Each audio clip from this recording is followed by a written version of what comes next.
माननीय गृह मंत्री अमित शाह स्वागतम। माननीय अमित शाह जी को भारतीय जनता पार्टी तरफ राहुलवासी तरफ राउरकेलावासी तरफ स्वागत करा जाउचे। जय जगन्नाथ, जय श्री राम, जय जय श्री राम। सबसे पहले मैं महाप्रभु जगन्नाथ को प्रणाम कर कर मेरी बात की शुरुआत करना चाहता हूं। चुनाव के अब तक जो चरण समाप्त हुए हैं, 4 चरण, उसका परिणाम जानना है क्या आपको? अरे जोर से बोलो, जानना है क्या? तो मैं बताता हूं। 4 चरण में मोदी जी 270 सीट पार कर 400 की ओर जा रहे हैं। राउरकेला वालों बताओ मुझे, 400 पार करना है या नहीं करना है? मोदी जी को तीसरी बार प्रधानमंत्री बनाना है या नहीं बनाना है? देखो राउरकेला वालों, ये तो करना ही है, मगर इस बार ओडिशा में भी कमल फूल की सरकार बनानी है। ओडिशा में भाजपा सरकार बनानी है, केंद्र में भाजपा सरकार बनानी है। नीचे भी कमल, ऊपर भी कमल। भाइयों बहनों, ओडिशा में डबल परिवर्तन होने वाला है। लोकसभा में 15 से ज्यादा सांसद और 75 से ज्यादा विधायक के साथ ओडिशा भगवा कलर से रंगने वाला है। भाइयों बहनों, ये चुनाव मोदी जी को तीसरी बार प्रधानमंत्री बनाने का चुनाव है। इस देश के अर्थतंत्र को तीसरे नंबर का अर्थतंत्र बनाने का चुनाव है। 3 करोड़ लखपति दीदी बनाने का चुनाव है। 3 करोड़ गरीबों को घर देने का चुनाव है। और साथ में ओडिशा में नवीन बाबू को निकालकर विकास के युग की शुरुआत करने का चुनाव है। भाइयों बहनों, मुझे बताओ, अयोध्या में राम मंदिर बनना चाहिए था या नहीं बनना चाहिए था? अरे तनिक जोर से बोलो, बनना चाहिए था या नहीं बनना चाहिए था? एक कांग्रेस पार्टी ने 500 साल से टूटे हुए राम मंदिर के मुद्दे को लटका कर रखा। आपने मोदी जी को दूसरी बार प्रधानमंत्री बनाया। मोदी जी ने भूमि पूजन भी किया और 22 जनवरी को प्राण प्रतिष्ठा कर कर जय श्री राम कर दिया। भाइयों बहनों, जब पूरा देश राम उत्सव मना रहा था, तब बीजू जनता दल की सरकार हमारे ओडिशा को रोक रही थी। भाइयों बहनों, मुझे बताओ, राम उत्सव मनाने से जिन्होंने रोका, उनको वोट देना चाहिए क्या? जोर से बोलो, देना चाहिए क्या? भाइयों बहनों, आप मुझे ये बताओ, ये कश्मीर जो है हमारा है या नहीं है? अरे जोर से बोलो, है या नहीं है? ये कांग्रेस के अध्यक्ष खड़गे जी कहते हैं राजस्थान और कश्मीर, ओडिशा वालों का कश्मीर से क्या लेना? खड़गे साहब, आप राउरकेला वालों को नहीं चाहते? राउरकेला का बच्चा कश्मीर के लिए अपनी जान दे देगा, जान दे देगा। भाइयों बहनों, मोदी जी ने 70 साल से जो धारा 370 नासूर बनी थी, उसको हटाकर हमेशा के लिए कश्मीर को भारत का करने का काम नरेंद्र मोदी जी ने किया है। नरेंद्र मोदी जी ने इस देश से आतंकवाद और नक्सलवाद को समाप्त करने का काम किया है। अपने ओडिशा को नक्सलवाद से मुक्त करने का काम नरेंद्र मोदी जी ने किया। भाइयों बहनों, मैं यहां आया हूं तब कहना चाहता हूं कि जो चुनाव है वो ओडिशा में ओडिया भाषा, साहित्य, संस्कृति और गौरव को पुनः प्रस्तापित करने का चुनाव है। मोदी जी ने ओडिशा की गरीब आदिवासी बेटी बहन द्रौपदी मुर्मू को महामहिम द्रौपदी मुर्मू बनाने का काम। कांग्रेस पार्टी ने अब तक कभी आदिवासी राष्ट्रपति नहीं बनाया। मोदी जी ने ओडिशा की गरीब बेटी को राष्ट्रपति बनाकर पूरे ओडिशा का सम्मान करने का काम नरेंद्र मोदी जी ने किया है। अभी अभी G20 सम्मेलन हुआ था। G20 सम्मेलन में नरेंद्र मोदी जी एक जगह खड़े रहकर पूरे दुनिया के नेताओं का स्वागत करते थे। इसके पीछे की तस्वीर थी, मालूम है आपको? मालूम है? अरे नहीं है, मैं बताता हूं। मोदी जी ने वहां पूरे देश में से अपने सूर्य मंदिर कोणार्क की तस्वीर को लगाकर ओडिशा को गौरव दिला है। मोदी जी ने पाइका संग्राम का सम्मान किया। पाइका सम्मान में सिक्का और डाक टिकट करा।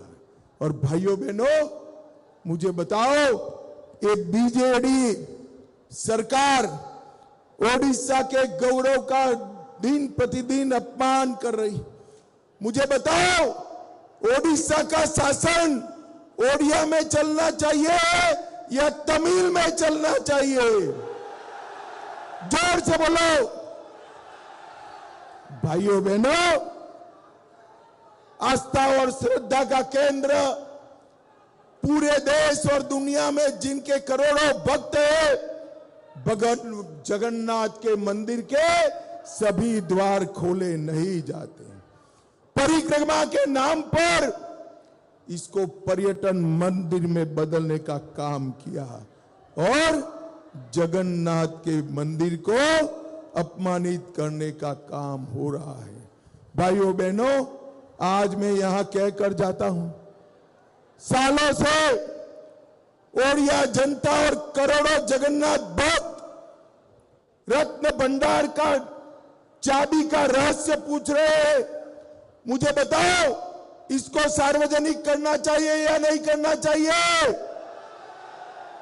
मैं आज नवीन बाबू को कहने आया हूं, नवीन बाबू, रत्न भंडार की ओरिजिनल चाबियां कहां है, वो ओडिशा की जनता जानना चाहती है।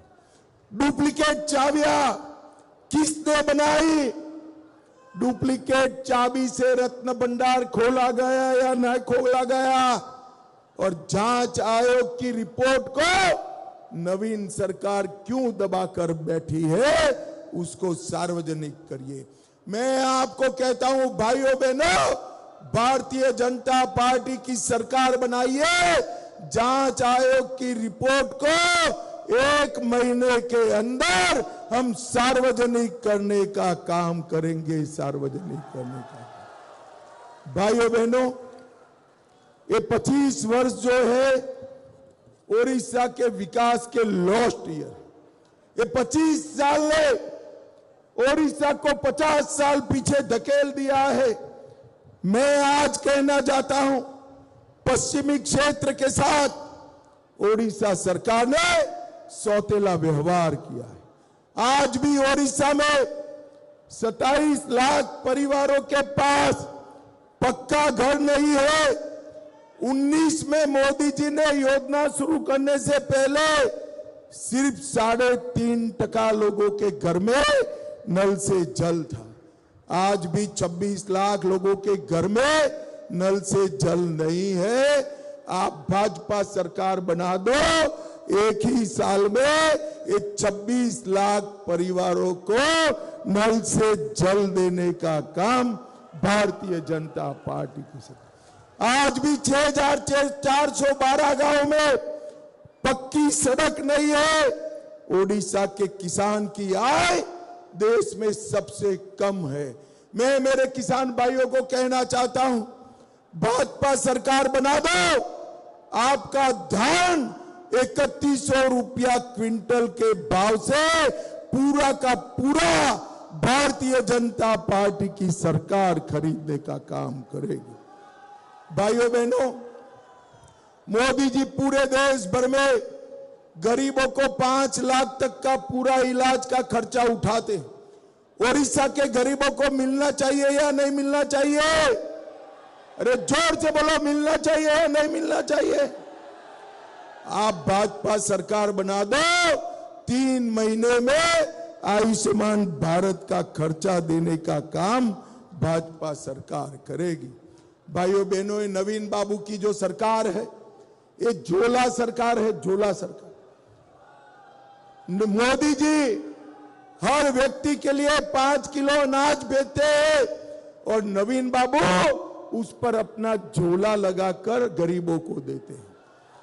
अरे नवीन बाबू, झोला खाया नहीं जाता, चावल तो मोदी जी भेज रहे हैं। जरा भी शर्म है तो झोलों की जगह 2 किलो चावल बढ़ा दो तो गरीबों का भला होगा। भाइयों बहनों, ओडिशा से कई सारे लोग रोजगारी के लिए देश भर में जाते हैं। 1 nation 1 ration card Modi ji इसलिए लाए हैं कि बेटा हरियाणा में अपने 5 किलो चावल ले और माँ बाप यहां ले। नवीन बाबू वो योजना लागू नहीं करते हैं और बेटे का चावल बीच के अधिकारी चाऊ करने का काम करते हैं। भाइयों बहनों, बीरा मित्रपुर में लाइमस्टोन की माइंस थी, उसको बंद कर दिया गया था। 2014 में भाजपा ने चालू किया। रघुनाथपल्ली में विशाल फर्टिलाइजर प्लांट था, 25 करोड़ रुपए में बेच दिया गया। मेडिकल कॉलेज की मांग थी, 13 में नवीन बाबू ने शिलान्यास तो किया, कभी चालू नहीं की। नरेंद्र मोदी सरकार अब उसको चालू करने जा रही है। कोयल नदी में बैराज का मुद्दा था, आज तक नहीं बना। और मैं आज कहता हूं, भाइयों बहनों, राज चुने हुए लोगों ने चलाना चाहिए या अफसरों ने चलाना चाहिए? बताओ, विधायक सांसद ने चलाना चाहिए या ऑफिसर ने चलाना चाहिए? भाइयों बहनों, नवीन बाबू के शासन में अफसर चलाते हैं, इसलिए आदिवासियों की जमीन छीन जाती है। भाइयों बहनों, मोदी जी ने आदिवासियों का सम्मान करने का काम किया है। 200 करोड़ के खर्चे से ट्राइबल म्यूजियम नरेंद्र मोदी जी बना रहे हैं। 15 नवंबर को बिरसा मुंडा जयंती को जनजातीय गौरव दिवस मनाया और एसटी का बजट, एसटी कल्याण का, आदिवासी कल्याण का बजट जो 24,000 करोड़ था, इसको 1,24,000 करोड़ करने का काम नरेंद्र मोदी जी ने किया। सिकल सेल समाप्त करने के लिए मिशन बिठाया और 740 एकलव्य स्कूल बनाने का काम हमारे नरेंद्र मोदी जी ने किया। हमारे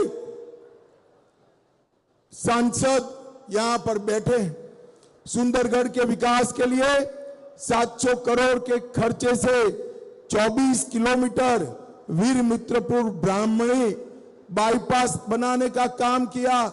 550 करोड़ से 47 किलोमीटर का नेशनल हाईवे 143 पूरा किया और 2200 करोड़ से रायपुर से झारसुगड़ा तक 310 किलोमीटर की रेलवे लाइन करी। पूरी राउरकेला वंदे भारत ट्रेन चलाई और उड़ान में राउरकेला भुवनेश्वर योजना चालू करने का काम किया और झारसुगुड़ा में मल्टी मॉडल लॉजिस्टिक पार्क बनाने का काम किया। भाइयों बहनों, ये नवीन बाबू ओडिशा का भला नहीं कर सकते। ओडिशा को अब अगर विकास करना है तो नरेंद्र मोदी के नेतृत्व में डबल इंजन सरकार बनानी चाहिए, डबल इंजन सरकार बनानी। मुझे बताओ सुंदरगढ़ वालों, संसद में और विधानसभा में दोनों जगह कमल के निशान पर बटन दबाओगे क्या? अरे जोर से बोलो, दबाओगे? मोदी जी को तीसरी बार प्रधानमंत्री बनाओगे? भाजपा सरकार ओडिशा में बनाओगे? 400 पार कराओगे? 75 से ज्यादा विधायक जिताओगे? तो मेरे साथ दोनों हाथ उठाइए, उठाइए दोनों हाथ और विजय के संकल्प की मुट्ठी भींचे, प्रचंड आवाज से बोलिए, भारत माता की वंदे वंदे वंदे। आप सभी का बहुत बहुत धन्यवाद, आभार।